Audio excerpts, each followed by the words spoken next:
man, we love you guys. Thank you for your support. One more game. So we're going to do our best, but we appreciate the way they've been behind us all season long. The New England Patriots are heading to Super Bowl 51 after defeating the Pittsburgh Steelers last night 36-17. Jennifer Courier was there and tells us how the players reacted to the big win. Confetti rained down at Gillette Stadium as the Patriots became AFC champions. They took down Ben Roethlisberger and the Pittsburgh Steelers and are going to the Super Bowl. It was a star-studded celebration as reality set in and the Patriots broke form and let loose to revel in their success. It was a good day. We're going to the Super Bowl, man. You got to be happy now. The Patriots dominated the game from the first possession to the last as receivers set records, putting the Steelers far behind them. Everyone just believes and everyone buys in, and no one really cares who gets the ball or what the stats are or anything like that. It's not really about an individual. Like, we just go out and play. The best interest of the team has been a priority for the Patriots all season long.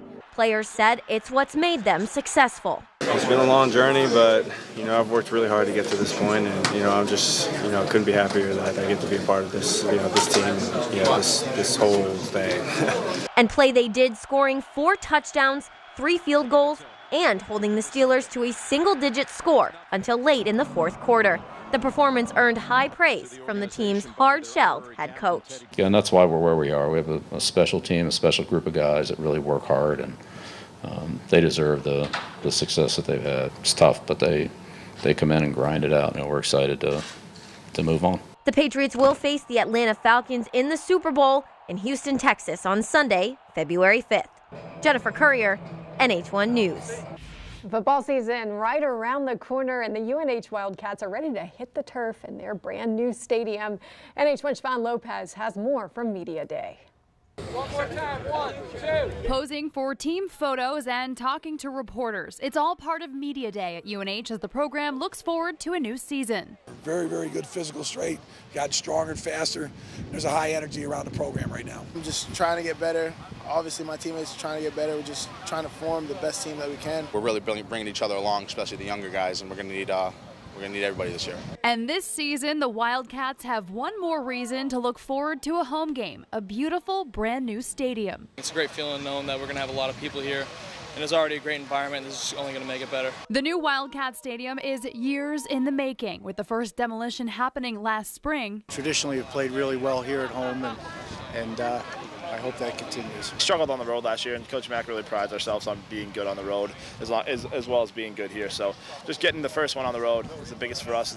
It's the next one, so it's a big one. And while there's a lot of excitement surrounding the new digs, the team looks forward to passing tradition down to the younger guys. Deep down in our hearts, I've learned from the guys in the past, this place is the dungeon. It'll always be the dungeon to whoever comes here. The Wildcats kick off their season September 3rd on the road at San Diego State University. Their first home game in the new stadium is the following week as they take on Holy Cross. In Durham, Siobhan Lopez, NH1 News. Police in Scottsdale, Arizona have released body cam footage of then Arizona Cardinals wide receiver Michael Floyd getting arrested for driving drunk last week. Floyd is now a Patriot, and in typical New England fashion, what matters to this team is what happens on the football field. We're aware of the situation before we claim him. He's in an ongoing legal situation that I'm not going to comment on. The Patriots stayed out of Floyd's legal issues. The wide receiver was arrested last Monday for driving under the influence after police found him asleep at the wheel of his car, stopped at an intersection. I don't have much to say about that. I think he's doing whatever he has to do to be prepared to play for the team. The day after the Cardinals released Floyd, the Patriots claimed him off waivers. Floyd didn't play in his first game as a Patriot, but he was at practice ahead of a Christmas Eve game. We got one goal in mind, that's to win the game. So, we got the Jets this week. So whatever our opponent, is, we focus on that, and whatever else is, on the outside, it won't matter. The Patriots have won the AFC East and clinched a first-round bye, and will be in good position once they get past the Jets this week. You really have to do a great job understanding that the Jets have changed in the last couple weeks. They're going to compete to the very, very last second. Another highlight this week, 4 Patriots were named to this year's Pro Bowl squad. They are, of course, Tom Brady, Matthew Slater, Dante Hightower, and Devin McCourty. We'll also be back here on Saturday covering the game. Kickoff is at 1 o'clock. In Foxborough, I'm Jennifer Courier, NH1 News. There is the hockey rink at the Southern New Hampshire University Arena. It is being turned pink. This weekend is the annual Pink in the Rink Monarchs game. Money raised goes towards breast cancer research at the Catholic Medical Center. We have pink ice. The guys will be wearing pink jerseys. So there'll be a lot of pink around, but it's all for a good cause to try to raise money for breast cancer awareness.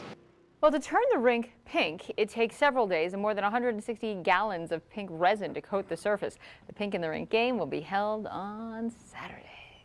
Jennifer Courier has been with this team all throughout the season. She is live down in Boston right now. Jennifer, this crowd must have been a little cold today, but it didn't seem to bother anybody. Definitely not, Charlie. It was cold, but you couldn't really tell from the way the fans that were acting. People who decided to brave the weather for today's rolling rally just were so excited. They seemed like they couldn't wait to see their team come through the city as champions with win number 5. Now, crowds in downtown Boston were as many as 10 rows deep as the Patriots climbed aboard duck boats, Lombardi Trophy in hand, of course, and led a moving party through the streets of the city. The parade features the Patriots' biggest members, and when they passed by, the crowds went wild. The parade ended with a rally at City Hall here where players made thousands of fans a part of the celebration. Now, we talked to several New Hampshire Pats fans about what made this year's Super Bowl so special. Just celebrating number 5, probably the best Super Bowl game we've ever seen. It's awesome that they made the Super Bowl and how last minute it was. The game was amazing and the kids wanted us to bring them here. Everybody knows the history. You know, we don't need to say any names, but we're standing our ground. We're showing we're a good team. We're showing they're strong. And we're a supportive New England bunch. We go for it. Today's parade was the city's 10th celebration in the last 15 years. So many people around the parade route today were telling us, you know, Boston these days, we're used to winning, but they said so far, that's just fine. Live in Boston, I'm Jennifer Courier, NH1 News. It was an exciting basketball game for Portsmouth High School's Libby Underwood. She's one of 3 New Hampshire high school students nominated for the 2017 McDonald's High School All-American game.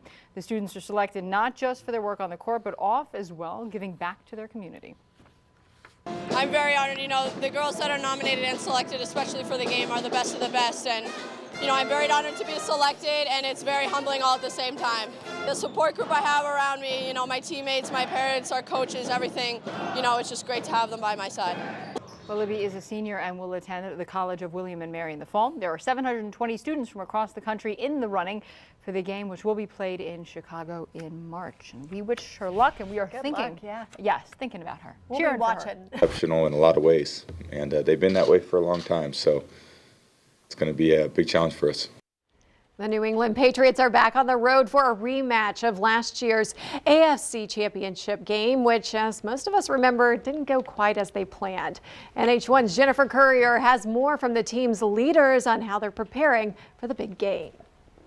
The Denver Broncos have consistently been one of the Patriots' toughest competitors, and since the Pats' most recent loss to them was arguably the most devastating, the team is now working to make sure it doesn't happen again this Sunday. I think you always remember those feelings, and you know, you remember the circumstances of the game. The Patriots lost to the Broncos both times they played them last year, once in November and, of course, during last season's AFC Championship game.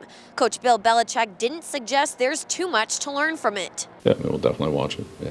Probably, you know, some similar X's and O's. There's a few moving parts in terms of personnel that are different. There's a lot that are the same. But, yeah, it's definitely a reference point.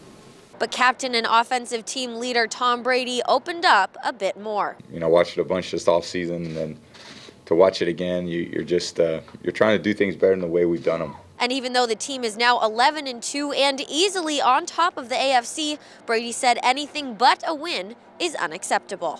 You know, we've been close, but close is not good enough when you play in the NFL. You got to be able to finish your job. A win on Sunday would clinch both the teams' 8th consecutive AFC East title and a first-round playoff bye, so the stakes will be high in the Mile High City. In Foxborough, Jennifer Courier, NH1 News.